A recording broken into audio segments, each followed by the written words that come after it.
Hello everyone! Last week we began the story of Lor'themar, in which we talked about a friendship with Liadrin, Darkhan and Galel, as well as the events of the Sunwell and the transition of the High Elves into the Blood Elves. Their prince, Kael'thas Sunstrider, still resides within Outland, no longer allied to the demon hunter Illidan. Instead, he has pledged his allegiance to Kil'jaeden and the Burning Legion. The Demon Lord actually wanted the force of Azeroth to come to Outland and deal with Illidan for him. Since Illidan, he was working very hard to put a stop to the Legion once and for all. So it was that the demons on Azeroth were ordered to reopen the Dark Portal, making Outland an active threat again, one that the world could not ignore. Just as Kil'jaeden wished, the Horde and Alliance stepped through and turned their wrath from Illidan, unaware of his true goal of destroying the Legion, and he made no attempt to tell them. They wouldn't understand anyways. Instead, all they had were rumors and stories. Stories of the Naga warping the lands in Sangmarsh, of the Blood Elves seizing Tempest Keep and leeching magic from the Netherstorm. And there were other tales, one that spoke of Illidan training an army of elves infused with demonic power. All in all, plenty of reason to assault Black Temple and take care of the self-proclaimed Lord of Outland. And while Lor'themar himself, he didn't venture through the Dark Portal, other elves did join the Horde. You are not prepared! The news of the prince's fate, it shocked them. It was worse than they'd expected. Hearing that Kael'thas had thrown his fate with the Legion, it was unbelievable at first, but when they ventured to the Netherstorm themselves, they saw the truth with their own eyes. Kael'thas had embraced fell magic and become the Legion's pawn. He was their prince no more. Word of this discovery also reached Lor'themar and the ranking elves in Quel'thalas. The news, it broke their hearts of course, but they came to a consensus. They all agreed Kael'thas was lost, and it was their duty to vanquish him and end his treachery. The Horde made war on Kael'thas and his followers. The battle, it took them into Tempest Keep, where the prince made his final stand. Some of his own loyal subjects were forced to take up arms against the ruler, but they did not end his life in that moment. Kil'jaeden had actually expected the prince to be defeated, and he had prepared accordingly. His demonic allies spirited the prince away and brought him back from the brink of death. Now at this point, little was left of the elf's mind. He was now completely Kil'jaeden's loyal servant, and he would do whatever his master asked of him. While the Horde and the Alliance directed the forces to the Black Temple, Kael'thas and his Legion comrades, they journeyed through the Dark Portal and towards the Sunwell. Now, I have returned with the knowledge that sacrifices must be made before we can reclaim our birthright. I have forged a new alliance. Soon, the blessed rays of the Sunwell will shine once again and usher into this world the one who will deliver us all. Illidan was defeated, but Kael'thas and Kil'jaeden, they were still a very big threat. Quel'thalas itself was invaded by the prince, and with most of his soldiers still in Outland, the kingdom, it could do very little to stop him. Under Kil'jaeden's orders, Kael'thas and his forces, they captured the Naru Mo'uru and Envina Teak, leeching away their power to reform the ruined Sunwell. A brilliant explosion of energy erupted from the fount, sparking it to life for the first time since they were forced to blow it up. The ritual was then fortified with energy from the mana cells that they had gathered in Netherstorm, and their plan was to create a massive portal to bring Kil'jaeden into the world.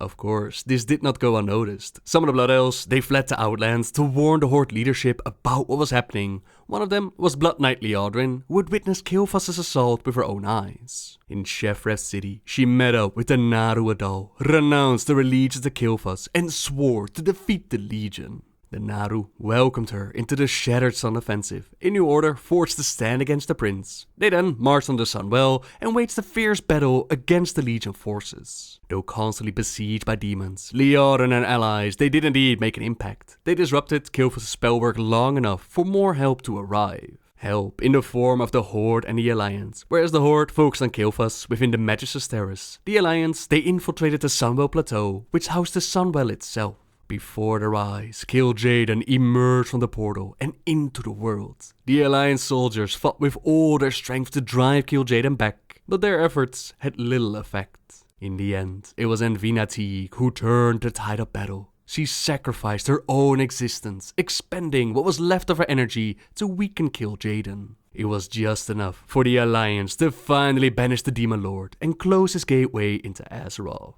Anvina, I love you. Focus on my voice. Come back for me now. Only you can cleanse the Sunwell. Kael'thas? Kael'thas? Yes, Anvina! Let fate embrace you now! The nightmare is over! The spell is broken! Goodbye, Kael'thas, my love!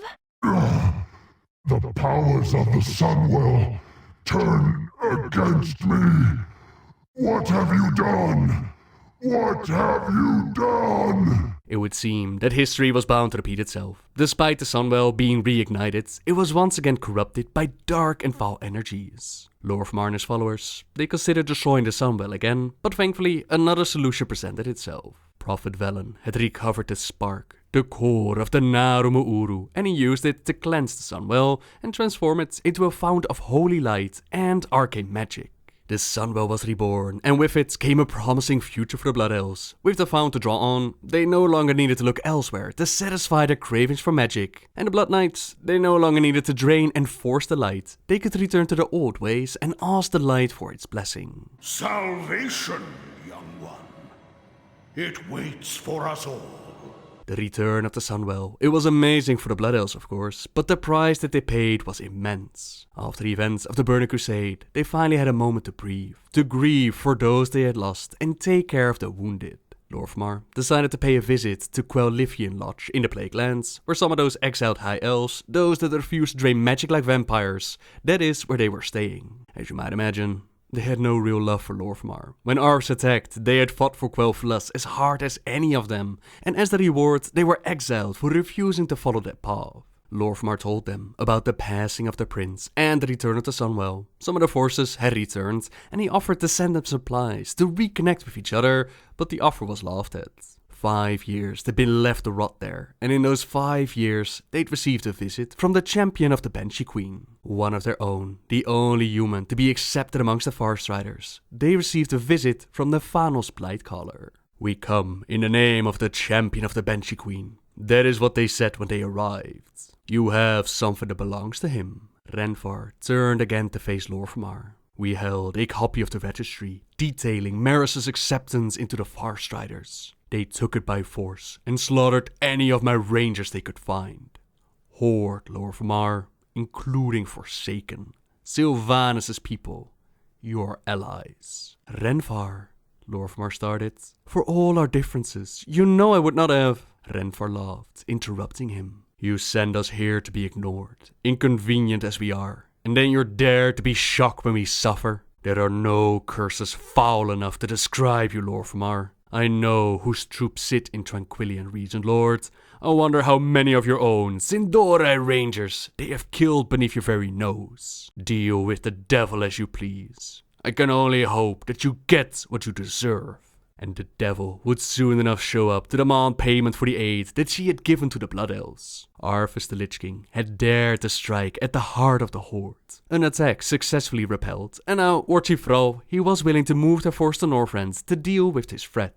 She demanded Lor'themar to send his forces with the Horde, and the Blood Elves, they have every reason to want Arthas dead, but they just dealt with a civil war. They were still wounded to take care of. They were ready spread thin. They could not spare to send anyone. But Sylvanas wouldn't listen. "This is not a request, Lor'themar." Her eyes flashed red in anger. "You will send troops, and they will accompany the Forsaken." "Sylvanas," Lor'themar said quietly, "we have just fought a civil war.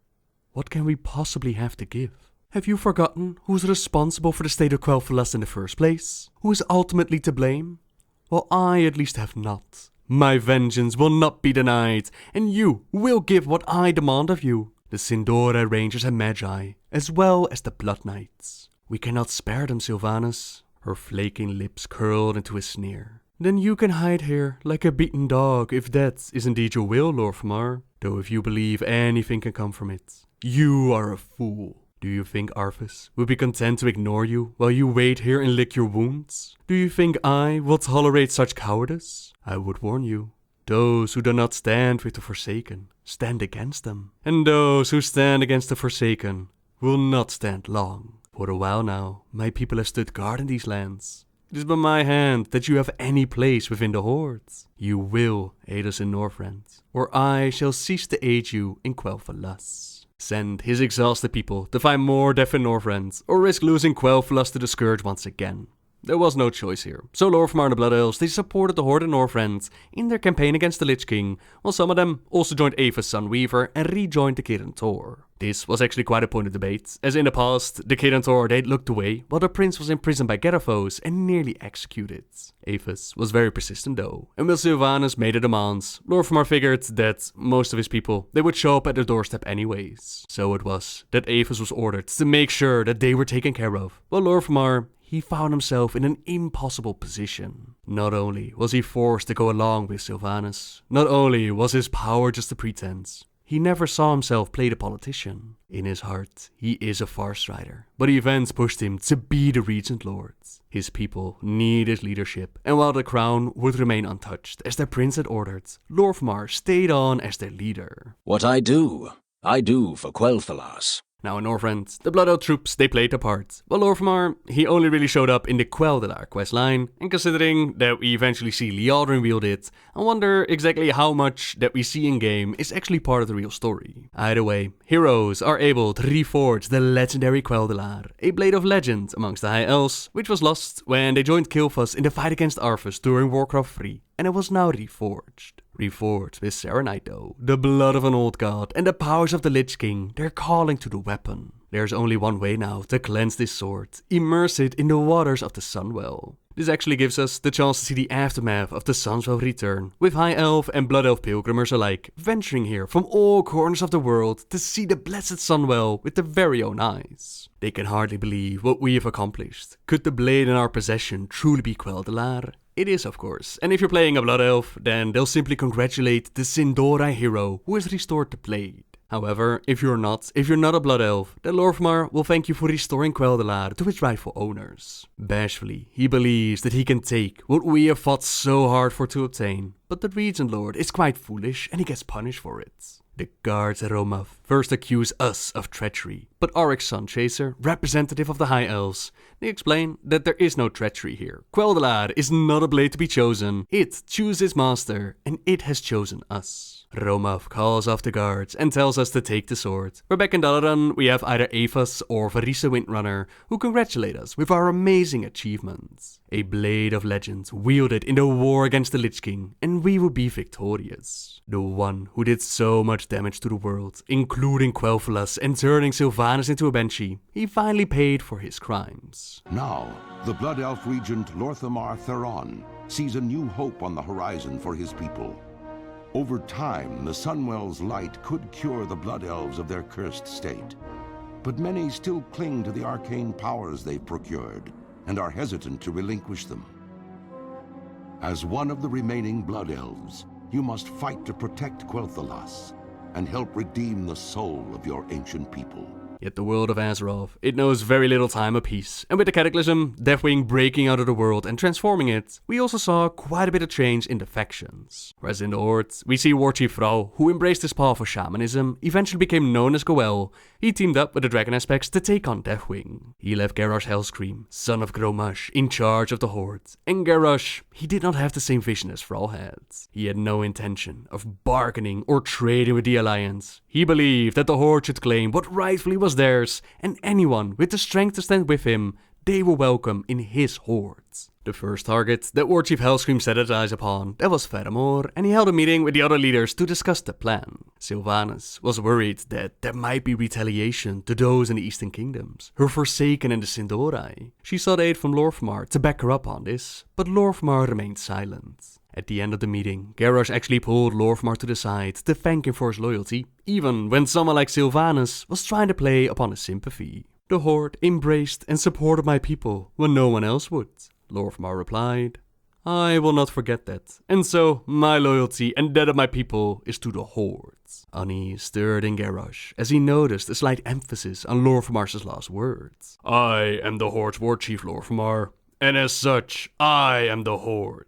You are its Warchief, Lor'themar said. Now Garrosh, he noticed that Lor'themar was definitely worth watching. In fact, all of the other leaders were. His plans of striking out of Faramir, they went on ahead, but the tactics used, they were seen as dishonorable by some, while others cheered on for their Warchief. A rift was grown between Garrosh and the other leaders, one that only expanded as the faction war it moved to a brand new land known as Pandaria. New people, new lands and resources to fight over. However, we're going to save that part of the story for next week, as we still have quite a bit to cover. Yes, I too am surprised that Lor'themar actually has that much story. So for now, thank you very much for watching everyone. Subscribe if you like my videos, leave a like if you enjoyed this one, and until next time guys, see ya!